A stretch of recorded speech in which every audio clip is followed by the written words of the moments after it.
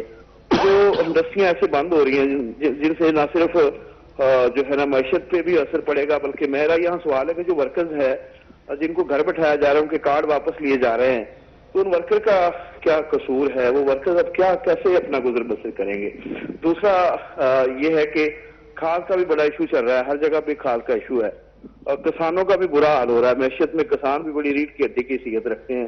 پتوں کی گردنوا میں کھاد جو ہے نا بڑی نایاب ہے، اور اس کو نا جو گورنمنٹ قیمتیں تو بتاتی ہے کہ یہاں پہ کسان کو یہ ریلیف دیا جا رہا ہے، لیکن جو کھاد ڈیلر ہیں وہ بڑی من مانگی قیمتیں وصول کر رہے ہیں، اپنی مرضی کا ریٹ لگا رہا ہے. کسان مجبور ہے، گندم آ رہی ہے.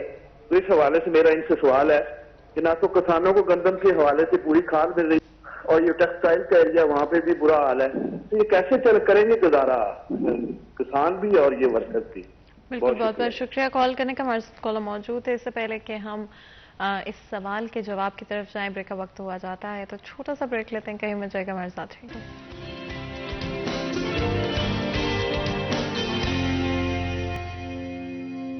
Welcome back. سیریل 10 میں ایک دفعہ پھر آپ کو خوش آمدید کہتے ہیں. بریک میں جانے سے پہلے گفتگو جاری تھی. بات کریں پالیٹکس کے حوالے سے. ہمارے ساتھ کالر موجود تھے جنہوں نے ڈفرینٹ ایسپیکٹس کے اوپر کرنٹلی جو موجود ہیں ملک کے اندر، جو کہ امپیکٹ کرتی ہیں لوگوں کو، ان کے پر وہ چاہ رہے تھے بات کرنا. انصاری صاحب، اگر آپ کامنٹ کرنا چاہیں، ہمارے کالر کو کچھ کہنا چاہیں. میں یہ سمجھتا ہوں کہ پتوکی سے بڑا اچھا سوال تھا ان کا. میں ان کا شکریہ بھی ادا کرتا ہوں کہ یہ ایسے سوال جو ہیں وہ آنے بھی چاہیے. اس میں دو چیزیں ہیں، ایک تو ٹیکسٹائل کی بات انہوں نے کی اور ایک ذمہ داروں کی بات کی. ذمہ داروں کے بارے میں ابھی 5-7 دن ہوئے ہیں، پرائم منسٹر صاحب میاں شہباز شریف صاحب نے 1800 ارب روپے کا ایک پیکج دیا ہے، جس میں کھاد کی بوری جو ہے وہ 2500 روپیہ سستی ملے گی ایک ذمہ دار کو. اور اس کے بعد پھر ان کو جو ٹیوب ویلز ہیں ان کو سولر پہ لانے کے لیے کیا گیا ہے. باقی ان کو قرضہ جات جو ہیں بلا سود دینے کے لیے وہ بھی باتیں کی گئی ہیں. 1800 روپیہ دیا. اس کا امپیکٹ جو ہے، اس کا اثر جو ہے وہ تقریباً کوئی 1-1.5 مہینے کے بعد اس کے اوپر فوری طور پہ وہ نہیں ہوتا. تو میں سمجھتا ہوں کہ جو پیکج دیا ہے اس سے ہمارے ذمہ دار بھائی جو ہیں ان کو اس سے ریلیف اللہ کے فضل سے ضرور ملے گا. اور جہاں تک یہ ٹیکسٹائل کا جو پہلے بھی ہم نے کیا ہے کہ واقعی اس میں کوئی شک نہیں ہے، آج انڈسٹری جو ہے وہ 40 سے 50% جو ہے وہ کلوز ہو گئی ہے. اس میں کوئی شک والی بات نہیں ہے. اس میں اس کو مانتا ہوں اس بات کو. لیکن میں سمجھتا ہوں کہ جو میں نے پہلے بات کی اسٹیبلٹی کی، اب آپ دیکھیں کہ ہماری حکومت مارچ سے 2-3 مرتبہ ذکر کیا میرے بھائی نے، شاہ صاحب نے. ہماری حکومت جو بنی وہ اپریل میں بنی، 25 مئی سے شروع ہے، بلکہ اپریل کے مہینے سے شروع ہو گئے تھے جلسے جلوس. 25 مئی کو پھر وہ سارے معاملات جو ہیں وہ شروع ہو گئے.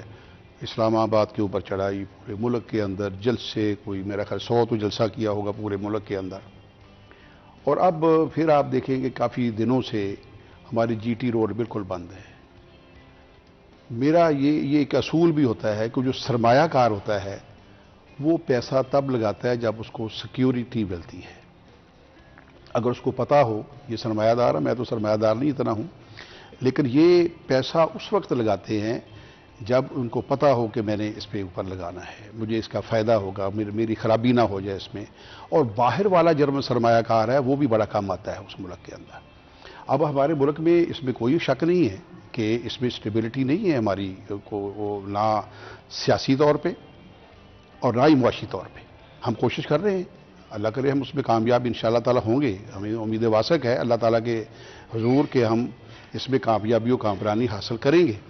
لیکن جو میں نے آپ نے مجھ سے پہلے سوال کیا تھا کہ اس کو کیسے ہونا چاہیے، تو اس کے لیے میں یہ ضرور کہوں گا کہ ہمیں حب الوطنی سب سے پہلے رکھنی چاہیے. سب سے پہلے ہمیں پاکستان کی خدمت کرنی چاہیے. یہ تو آنے جانے والی چیزیں ہوتی ہیں، کوئی آتا ہے، کوئی 3 سال آتا ہے، کوئی 4 سال آتا ہے، کوئی 2 سال آتا ہے چلا جاتا ہے. اللہ کے فضل و کرم سے پاکستان نے قیامت تک رہنا ہے. یہ کوئی نہیں ہے آج میں جیت گیا ہوں کل میں ہار گیا ہوں، کوئی کیا فرق پڑتا ہے اس سے. لیکن پاکستان کو نہیں ہارنا چاہیے. پاکستان کے لیے ہمیں ہر وقت میں گزارش بھی کروں گا اپنے بھائی کے ذریعے کہ یہ سٹیبلٹی جو ہے یہ اگر لے آئیں گے اس کو چھوڑ دیں. کیا دھرنے ورنے میں 6 مہینے 8 مہینے تو رہتے ہیں ابھی، تو 8 مہینے ہمیں بھی حکومت کر کے دیکھ لیں. یہ کہتے ہیں کہ جناب بڑا ان کے اوپر امپیکٹ ہوگا کہ مہنگائی اور ہو جائے گی، ہمارے ووٹ بڑھ رہے ہیں. اگر آپ کے ووٹ بڑھ رہے ہیں تو اور بڑھنے دو، 8 مہینے اور انتظار کر لو. کوئی نہیں، اگر آپ کے ووٹ بڑھتے ہیں تو ہم تو کوشش کریں کہ آپ کے جو ہم اگر مہنگائی زیادہ ہوتی ہے تو اس میں ہمارا نقصان ہے نا، جن کا کیا نقصان ہے.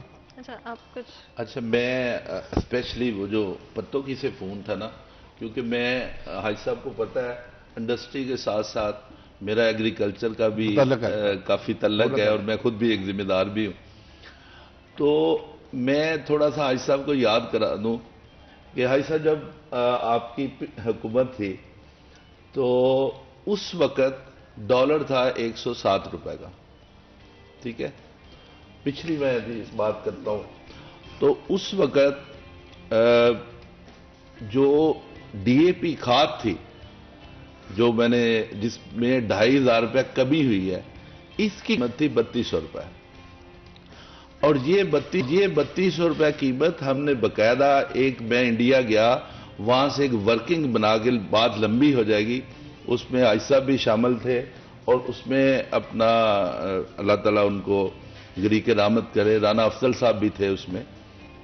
تو اسحاق ڈار صاحب کو ہم نے ایک پوری انڈیا سے ایک پالیسی میں نے لا کے دی کہ سر انڈیا میں ایگریکلچر اس لیے بڑھ رہی ہے کہ وہاں کھاد کے ریٹ یہ ہیں، وہاں زہر کے ریٹ یہ ہیں، وہاں ڈی اے پی کے ریٹ یہ ہیں، وہاں پوٹاشیم کے ریٹ یہ ہیں. آپ اگر اس پرائس پہ لے آئیں گے تو ہم ان کے ساتھ کمپٹیشن میں آ جائیں گے. اس وقت ڈالر کا ریٹ تھا 107 روپے اور ڈی اے پی کا ریٹ تھا 3200 روپے. آج جو حاج صاحب نے بات کی کہ 1800 کا پیکج ملا، اس 1800 میں 2100 روپیہ کہہ رہے ہیں کہ جی ہم اس میں ریلیف کر رہے ہیں، لیکن ریٹ ہے 2500. لیکن ریٹ آج بھی ڈی اے پی کا ریلیف کے بعد جو گورنمنٹ نے اناؤنس کیا ہے وہ ہے 11,500. اگر میں اس کو ڈالر کے ساتھ بھی دیکھ لوں تو 3200 اور 64 جو 7,000 روپے بوری ہونا چاہیے. تو ریلیف کے بعد بھی 4,000 روپے بہت زیادہ ہے. تو میں سمجھتا ہوں کہ اگر ڈالر کے ساتھ بھی، کیونکہ میرا یہ فگر کے ساتھ کھیلنا جو ہے وہ میں کیونکہ کمپیوٹر میرا فیلڈ ہے ساتھ، تو یہ مجھے بہت یاد رہتی ہیں. آپ یقین کریں کہ اس وقت لیٹسٹ کیا ہے، ہم نے جو گندم ابھی پہلا ٹینڈر تھا وہ $400 میں ہم نے $409 میں آیا، دوسرا $376 میں ہم نے امپورٹ کیا. ہم باہر کا جو بندہ ہے اس کو دے رہے ہیں 4,000 روپے من. اب میں ذمہ داروں کی اگر بات کروں، یہ ڈیفینیٹلی میری خواہش نہیں ہے کہ 4,000 روپے من ہو، کیونکہ ہماری لیبر، ہمارے مزدور، ہمارا غریب آدمی مر جائے گا. لیکن ہم 4,000 روپے من دے رہے ہیں جو باہر کا ذمہ دار ہے، اس کے اوپر ہم نے کرایہ بھی ڈالنا ہے، ٹھیک ہے، پھر ڈسٹریبیوشن بھی ڈالنی ہے. لیکن اپنے ذمہ دار کو سے ہم نے 2200 روپے من میں وہ جو ہے گندم خریدی ہے. تو یہ دیکھیں نا، اس طرح ذمہ دار کا جو ہے نا استحقاق مجروح ہو رہا ہے. اسی طرح ہم باہر سے جب ابھی سیلاب آیا تو ہم نے ٹماٹر بھی منگوائے، پیاز بھی منگوائے، باہر سے ہم نے بڑی مہنگی چیزیں منگوا لی. اس کا امپیکٹ کیا ہوا کہ ہماری جو ہمارے فورن ایکسچینج کے اوپر بھی پریشر آیا اور $240 کے اوپر ہمارا جو ہے ریٹ پاک روپیز چلے گئے. تو ہمیں جس طرح انڈسٹری کو، ہماری 2 ہی چیزیں ہیں، ایک ہماری انڈسٹری ہے، دوسرا ہمارا ایگریکلچر ہے. جب تک ہم ان دونوں کو لے کے نہیں چلیں گے یہ ہماری ملک کی اکانومی ٹھیک نہیں ہونی. اب یہ دیکھیں کرونا میں جب پوری دنیا کا انڈیا کی اکانومی ڈسٹرب ہوئی, یو کے کی ہوئی, یو ایس اے کی ہوئی, پورا یورپ بیٹھ گیا, اس کے باوجود پاکستان کی جو ہے وہ جی ڈی پی بہتر ہوئی. تو یہ اگین ہم نے جہاں سے بات شروع کی تھی, یہ ڈی سٹیبلائزیشن جو ہے وہ مارچ میں حاجی صاحب کی پارٹی نے شروع کی ہے. تو جو بندہ آگ لگاتا ہے وہی ٹھنڈی کرتا ہے, اسی کی رسپانسبلٹی ہوتی ہے. اگر یہ ایک آگ لگائی ہے تو حکومت کے پاس ہی ہوتا ہے, اختیارات بھی اس کے پاس ہوتے ہیں, اور جس کی حکومت ہو اسی کو تھوڑا سا بینڈ ہونا پڑتا ہے. اب اگر یہ کام ہوا ہے جسے اکانومی کا بھی افیکٹ ہے, اب دیکھیں اس میں کسی کا کچھ نہیں گیا, کسی بھی ممبر کی کوئی سیلری کم نہیں ہوئی, اس کی فیسلٹی کم نہیں ہوئی, اس کا کوئی ہیلتھ بجٹ کم نہیں ہوا. وہ آج بھی ان کے سارے علاج معالجے یورپ میں بھی ہو رہے ہیں, پاکستان میں بھی ہو رہے ہیں. تو میں سمجھتا ہوں ان کا کوئی امپیکٹ نہیں ہوا.